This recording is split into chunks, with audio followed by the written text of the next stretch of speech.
नमस्कार, आपण पाहताय जनमत न्यूज चॅनेल। कोगनोळीत राष्ट्रीय महामार्ग प्राधिकरणाकडून बांधकामावर जेसीबी, कोगनोळी परिसरात उड्डाणपुलापासून ते गुरव पुलापर्यंत रस्ता विस्तारीकरणाला झाली सुरुवात। राष्ट्रीय महामार्ग प्राधिकरणाच्या अधिकाऱ्यांनी बुधवारी दुपारी कोगनोळी परिसरात विस्तारीकरणाच्या जागेवर केलेल्या बांधकामावर जेसीबी चालवला। काही शेतकऱ्यांना सदर बांधकाम त्वरित हटवण्याच्या सूचना देण्यात आल्या होत्या, पण बांधकाम न हटवल्याने अधिकाऱ्यांच्याकडून ही भूमिका घेत असल्याचे दिसून आले।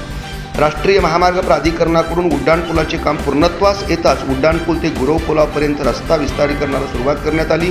या प्रक्रियेत अनेक शेतकऱ्यांच्या जमिनीचा मोबदला घेतला असला तरी काहींना अद्याप एकही पैसा मिळाला नसल्याची तक्रारही यावेळी अधिकाऱ्यांच्याकडे करण्यात आली। या तक्रारीकडे दुर्लक्ष करून अधिकाऱ्यांनी दादागिरी केल्याचा आरोप शेतकऱ्यांनी यावेळी व्यक्त केला।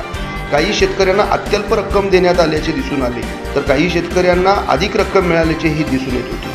राष्ट्रीय महामार्ग प्राधिकरणाकडून प्रत्येक शेतकऱ्याला योग्य मोबदला मिळाला पाहिजे यासाठी सर्वजणच प्रयत्नशील असले तरी काही शेतकरी मात्र आम्हाला मिळाला नसल्याचे यावेळी बोलून दाखवत होते। एकंदरीत कोगनोळी फाटा ते दूधगंगा नदीपर्यंतच्या गटारीच्या कामाबद्दलही यावेळी उपस्थित शेतकऱ्यांच्याकडून विचारणा करण्यात आली।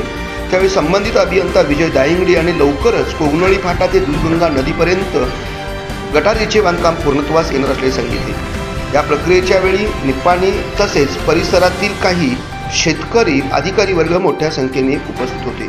जमीन संपादन केल्यामुळे आधीच अडचणीच्या शेतकऱ्यांना योग्य मोबदला न मिळाल्यामुळे त्यांच्यावरती मोठी कुरबुडी आर्थिक अडचण येण्याची शक्यता व्यक्त केली जात होती। जनमत न्यूजसाठी नितीन धनवडेसह राज कोळेकर।